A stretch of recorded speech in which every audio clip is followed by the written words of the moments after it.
Um, what is your favorite thing to teach?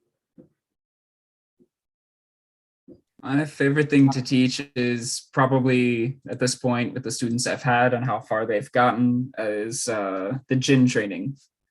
I'm sorry, say that again, Daniel. The what training? Jing. The gin training. Like, let's say I'm working with a new student on the first day. I almost always work with them on heavy gin or doing rise and fall with light and heavy and normal and getting them to feel the differences. And then when the student, after a few sessions, they think they've got it, you know, they can do it in their arms, and it's they're like, it's a good exercise workout. Okay, now we're going to do it with the whole body. Okay, now we're going to make it even heavier. Now we're going to make it even heavier than that.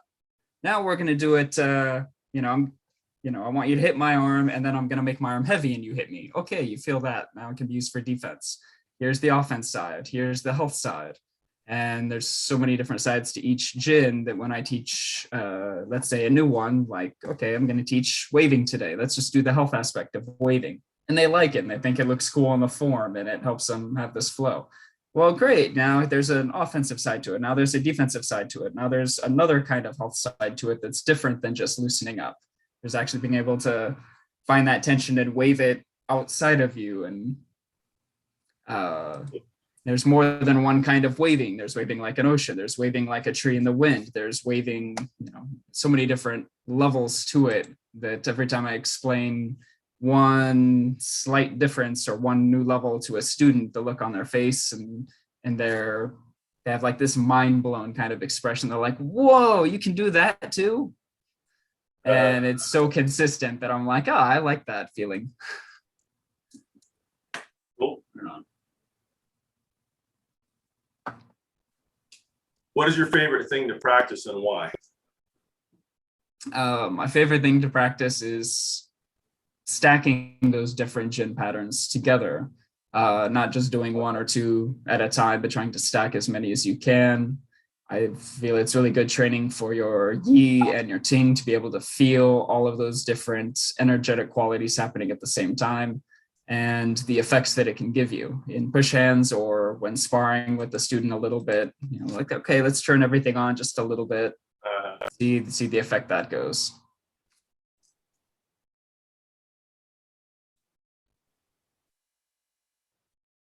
Would you say that in your private classes that, since that's mostly what you've got right now and or your small group, that you're getting push hands practice, clear internal push hands practice almost every class, or is that the primary thing being taught with the other things being put through it, or how's your structure for things right now?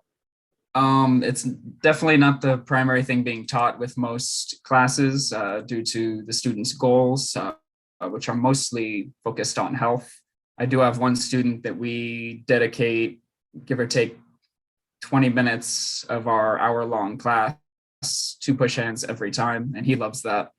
Hoping to get him to go to your workshop coming up soon, or host you coming here for that. I want him to get to pushing with other people, most of all.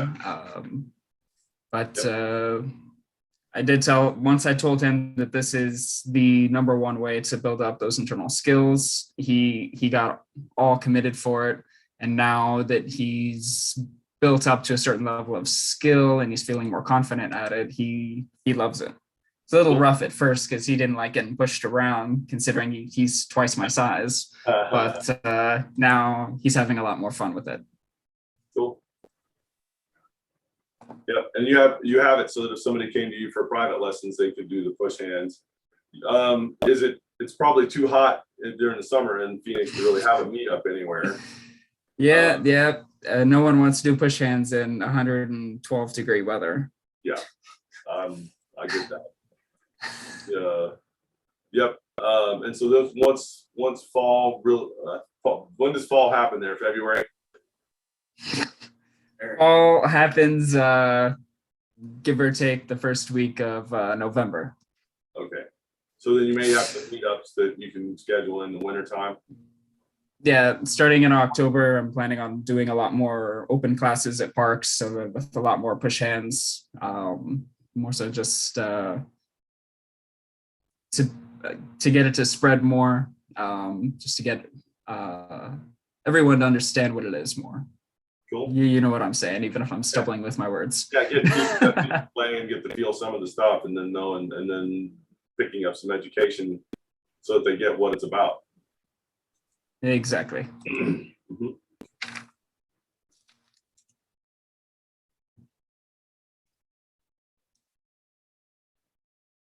So I've got Fagong, Qigong healing work. Do you have healing modalities, massage, Reiki, or anything like that? What else do you have that you do in the way of healing stuff along with the Fagong, Qigong? I like to add in different kinds of applied kinesiology, different muscle testing, just to show people how the energy can be turned on and off with that. Whether it be someone's diet, like, hey, here, your muscle is strong. You say you can't have this food. Let's put it next to your liver and stomach. Oh, look, it's weaker. So that's right. Or maybe that's wrong. Doing the same thing with showing them a before and after effect with a Fagong session and healing them that way. Getting them to see how the nervous system is obviously at a stronger place, a stronger way to heal, which will help them with being able to heal in the long run well after the session is over. Cool. If somebody wanted to schedule, my read on this is you're don't have anywhere you're keeping regular hours for the Fagong and Qigong work. And so how and when do you do the Qigong healing, or if somebody wanted to get a session from you on that, what would they do? Just like with the private classes, I'll schedule it at the student or client's convenience. They just have to give me a call and we'll set up an initial session where I'll kind of gauge what the overall problem is and what I feel I can do for it and give them sort of a consultation on that. And your phone number is on your website? That is correct. And the website is? PhoenixInternalArts.com. Folks, is there anything else that I've got other questions here for him, but is there anything, we covered quite a bit of ground there. Is there anything that anybody's got a question about or wants to elaborate on, or what about this or that, or anything?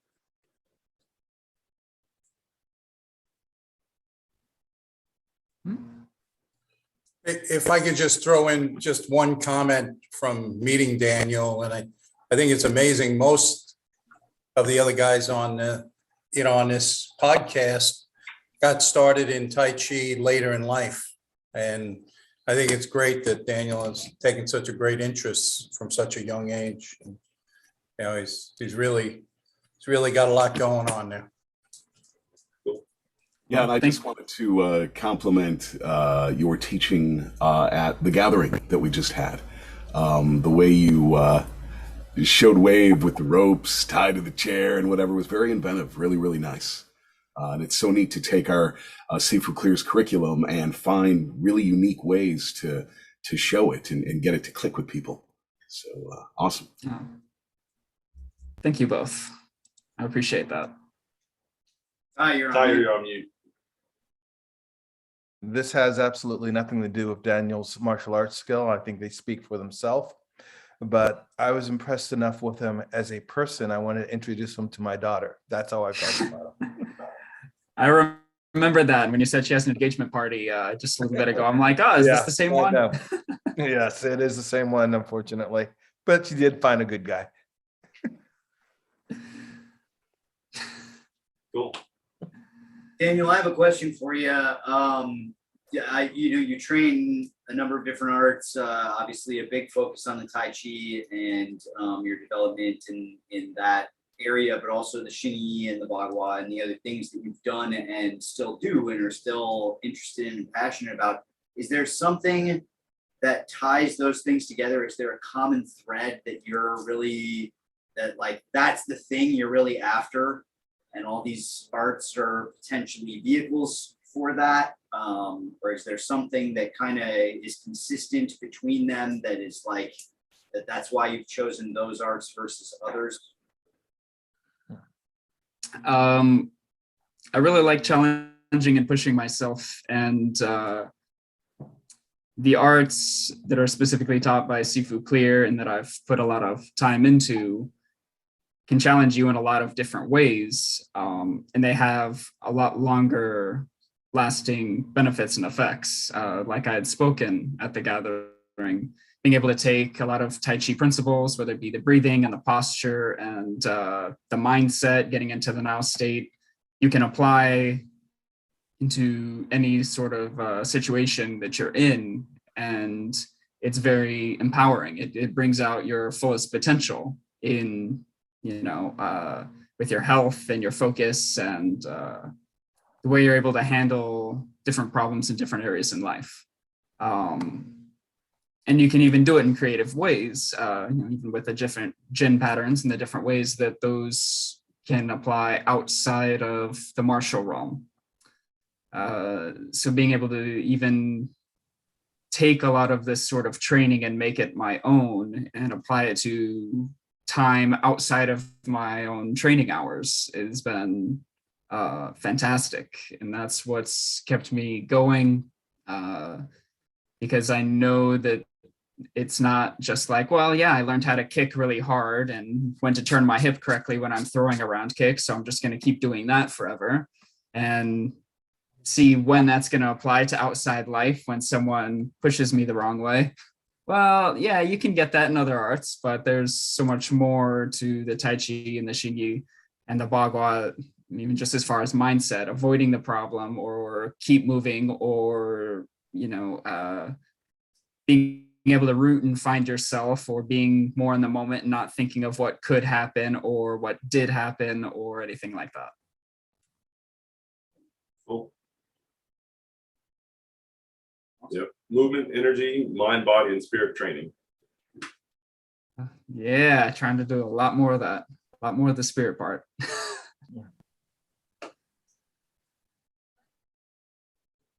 Well, yeah, you said you had So another question? what are the top 3 most memorable Tai Chi moments in your life at this point? Oh, that can change from time to time as well. So what I remember I had told you before, number 1 is the story for my first push hands workshop with you. What is that? Being able to feel, it wouldn't be necessarily a specific story, but being able to push with Ty and Paul Shansky a lot. He was also in our little group.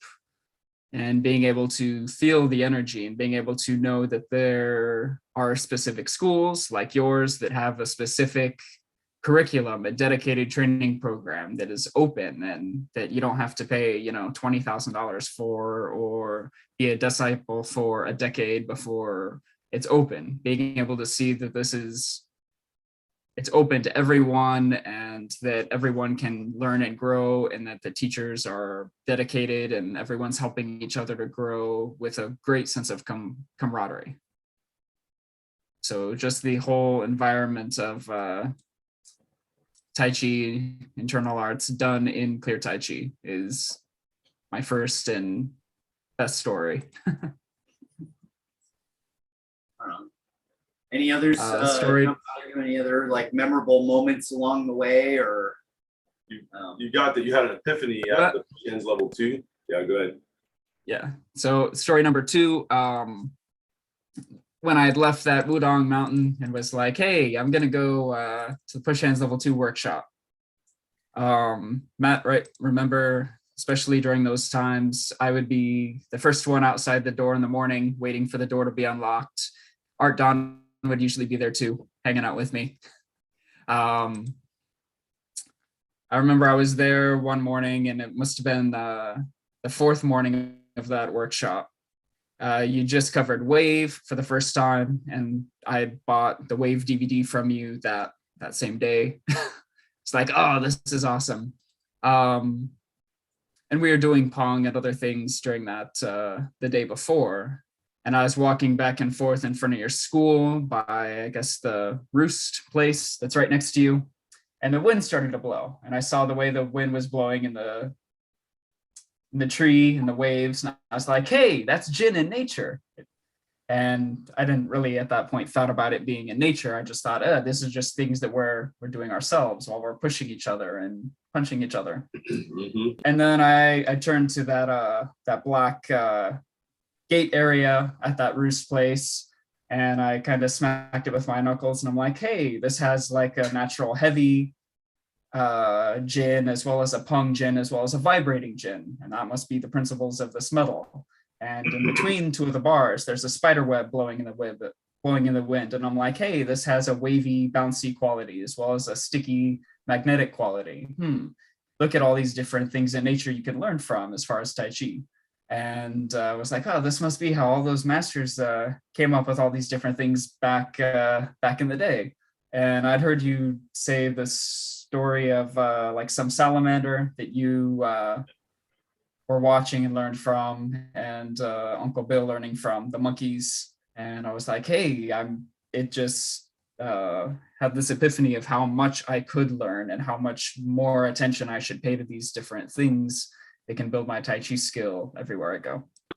Not bad for, considering that's when I actually decided to actually start doing Tai Chi and not just Xing Yi. I'm like, hey, day 3 of Tai Chi, look at all this.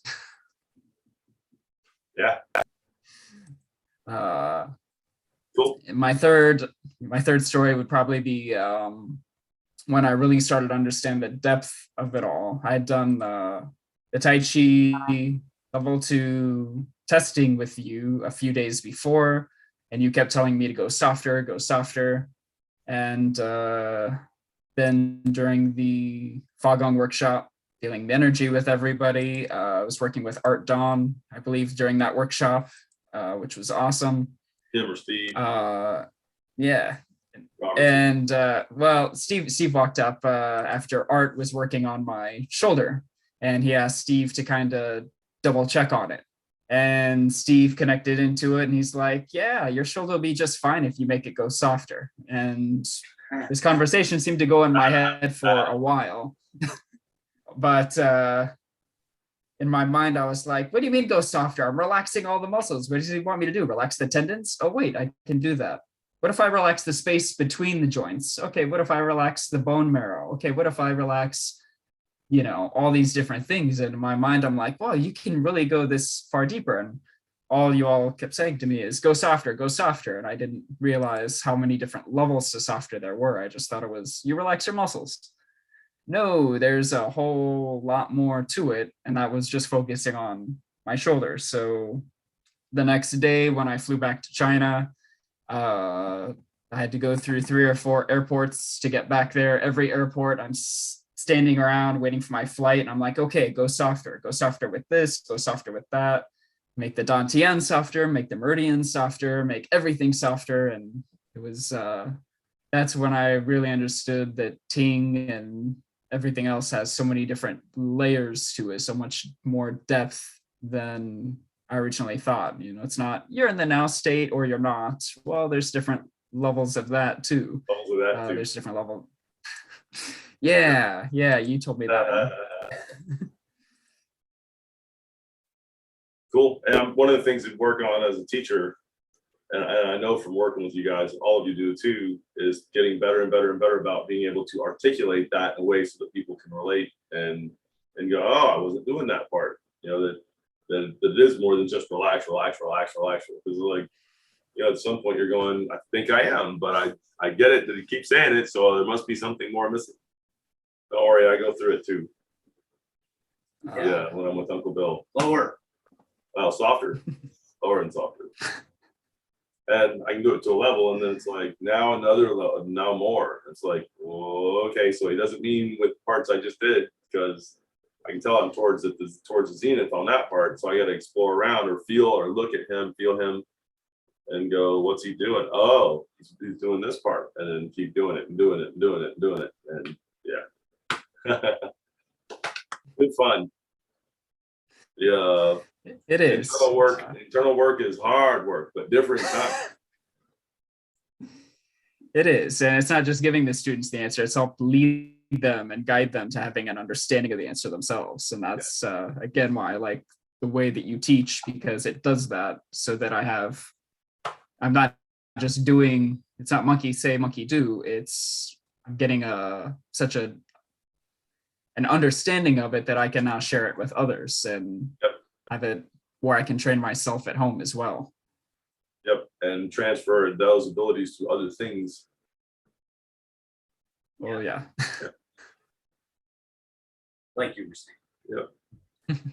Any questions, anybody? Or anything so far? Actually, I had a comment and then a question for him. I was going to ask it earlier, but I missed my moment. So like when you were describing you're at Wudang Mountain, right? Mhm. Which is kind of like considered what, like the center of the internal martial arts universe, right? Isn't that right? If you look at the Yeah. world view, right? And If you ask anybody in the internal arts across the board on the planet, where's the place to go? That's the place. That would definitely be, if it's not their top place, it's one of their top 2 or 3. So yeah. And so okay, so you're at Wudang Mountain, right? And you've seen the difference. Like you've been to a seminar with Sifu Clear, and you're sitting there on Wudang Mountain, right?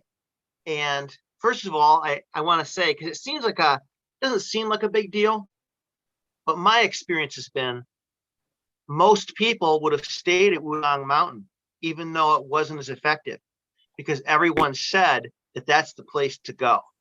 yeah. Okay. So first of all, I mean, it doesn't seem like a big thing, but that's a huge thing that you were able to go, oh, I need to go here. And then I was curious, like, what kind of process did you go through when you realized that the martial arts mecca was in Maryville, Tennessee? What went through your head? How did you process that to make the decision to, switch? It was a bitter transition because I paid a lot of money to be there, and an assortment of other factors as well, making sure I had the time to be there. And the process was, I went there with a certain level of expectation, and they were not able to meet it in literally every single possible way. It was, I would have expectations for them as far as push hands, as far as the healing work, as far as the meditative and esoteric spiritual side of it, as far as the martial skill, as far as feeling the energy. I had certain expectations on every level that was sort of supposed to be covered. And being able to look around and see that people don't have these skills, and as a matter of fact, the way it's being taught is in sometimes wrong, sometimes even harmful. I had one guy teaching something that was eventually the head Taoist priest actually came out and said, no, that's wrong. If you do that, you're going to hurt yourself. And I'm like, well, you've just had all the people here doing it for the last 10 minutes, except I was standing on the side watching, because I'm like, yeah, you don't do that. And that was, like the monk temple swinging, hitting your ribs and kidneys and getting the energy to flow and move there, like we do with the internal iron body. And they were swinging and hitting themselves in the arteries in their neck again and again really hard. And I'm like, yeah, I don't want to do that. Yep. And that's what everyone there is doing. They're like, hey, I want to come here to get healthy or train in my internal arts. And this person came from Greece. This person came from the UK. This person, is a sick person there in China that wants to get more well. And I'm like, yeah, and everyone's hitting themselves in their neck. That's great. That's kind of amazing, actually. I've seen the training done that way. So I'm familiar. Yeah. So, so I was disappointed in just every way, largely because Sifu Clear helped me to be able to see when people have things turned on or off. To a certain extent, I can feel it. One of the Kun Tao guys, who was a master level student under Arthur Sykes, I could feel he had internal energy here when I trained with him in Arizona. Even though he wouldn't teach it, he definitely had a lot of skills and qualities. When I was in China working with the Tongbei Chuan master, I could feel he had internal qualities, but after training in the Xingyi with Sifu Clear, I could feel, okay, he definitely has heavy, he definitely has shackled, he definitely has spring, he definitely has these three things going on, if not unbending and a couple other ones, to a certain extent. And then when I went to Wudong, there was just nothing, absolutely nothing, except the head guy could root and do a couple other things and spread his yi out and had good ting. None of the students there had it. So the transition was that there's nothing I was going to get here unless I committed my whole life to being this guy's student, being like his disciple. And he does have a disciple here in I think in California, who is a lineage holder under him. I just don't know how skilled this person really is or is not because I haven't met them. So the transition was bitter because I went there with a certain expectation and I didn't get it. So I was very, for lack of a better word, grumpy as I was carrying my luggage down the mountain. Did that answer your question, Mark? Yes, it did, but I have to tell you, really, most people would have stayed because that's what everybody would have told them, that the Wudong Mountain, that's where you go. So they would have just stayed and stuck it out for 30 years and almost like a religious fervor kind of thing. Do you know what I mean? So that's good that you were able to, process that and make that decision, Well, that most people there were older than me. And how old was I at that time?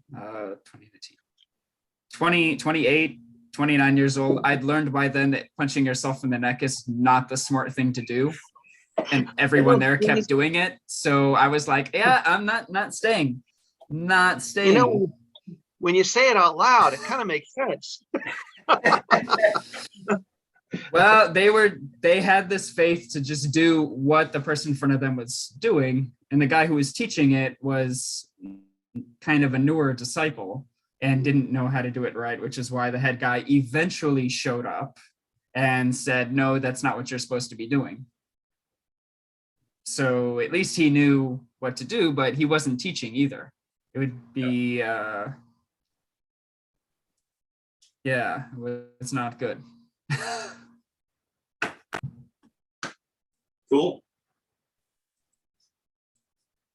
So. Well, I'm glad you found us. Questions? Yes, me too. Me too. What is your 2 to 5 year goal regarding Tai Chi? Well, at this point, I very much trust your curriculum and your step-by-step process. So I just want to continue through the curriculum the way you have it designed, because I trust that's going to get me to where I want to be, even if I can't see where that actually is. And I throw in there finish house meditation in that time, but I don't know if that's really up to me. It'll just depend. Yeah, that takes the time it takes. What are your longer term goals regarding Tai Chi? The biggest goal I have is to spread it to others, because this has benefited me as far as my health, previous injuries, just mind state and dealing with the BS that you find in life. Knowing that these skills are easy to teach to people who are open to them, and as simple as they are, they're all very profound, and I want to continue spreading it to others, because that'll just make each individual community and each individual person a better place. Cool. Yeah. Excellent. What about Clear Tai Chi currently would you say is most appealing to you? Feeling is the secret. You got to feel the energy. I would add on to that is that it has each component. Clear Tai Chi, you are focusing on the Li and the Qi and the Yi and the Jin and the Ting and the Shin, and it's not just you're focusing on one aspect, like, oh, you just play with the energy, or oh, you just work on your posture and the form. It has every different facet has its own training process and curriculum and the way it all blends together. Yeah, it is a process. Yep, that's right. Cool. We are working on the book that'll expound on that quite a bit. It's quite the chore, but we're getting there. Why is this the path for you to achieve your goals?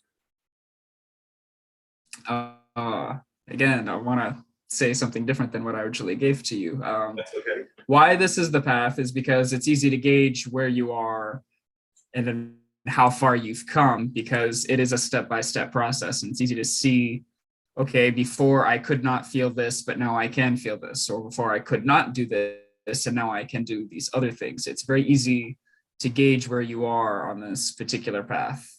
You may not be able to see how far you can go or how far the skills can go, but it's easy to gauge where you were to where you are, whether it be in push hands with other people or in your own personal training and practice. And this is also the path for me to achieve my goals, because there are different ways to train.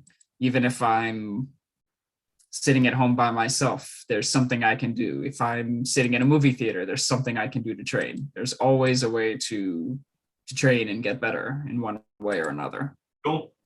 Yeah. Training stages and steps. And for whatever reason, when you were talking it too, it made what went through my head was management by objectives. Even if it's self-management by objectives. Yeah. So yeah. Yep. Yeah. Cool. Well, that's what I had for. Go ahead. Let me get in another plug for Daniel, because he's a great teacher. He's been a really, really wonderful part of our organization for several years now, and a diligent student. And as you've heard from some of the folks on the call, has some really unique and effective ways of communicating the material and sharing the material. He's in a great position to kind of take people where they're at. And so if you're in the Phoenix area, have been looking for a good Tai Chi teacher, phoenixinternalarts.com, and check out Daniel there. And then if you're not able to see Daniel in the Phoenix area as one of his students, you can still see him at the Tai Chi family gathering. Hopefully he'll be able to be back with us here in 2023. As will many of the regional organizers that are on these calls, myself, Simple Clear, and everybody else who can't see right now because they're not the ones talking. We had a great time last year. We're going to make it even bigger, even better next year. So come out, see Daniel, see all the rest of us, and join in the fun. And you can do that at taichigathering.com. Thank you, everyone. Thank you, Daniel. That was awesome. Excellent. Anybody else got any other questions for him? I was just going to echo a little bit what Matt just said. I think that Daniel really represents the system of Clear Tai Chi. He's a really good ambassador for the system, because I think, like many of us, found their way to the system because we share the values of, open teaching and authentic techniques. And he's very knowledgeable, but more than just that, he's super supportive and just really positive. And so as a teacher, he can take you, in the direction you need to go. Thank you, Sheila. Yep. Remember, phoenixinternalarts.com. If you're in the area, check him out. taichigathering.com, and he'll be teaching there, and so will a bunch of most of the other folks here, and including us, and it'll be a good time. Thank you, everybody. Thanks, everybody. Take care. Thanks, Daniel. Take care. Bye.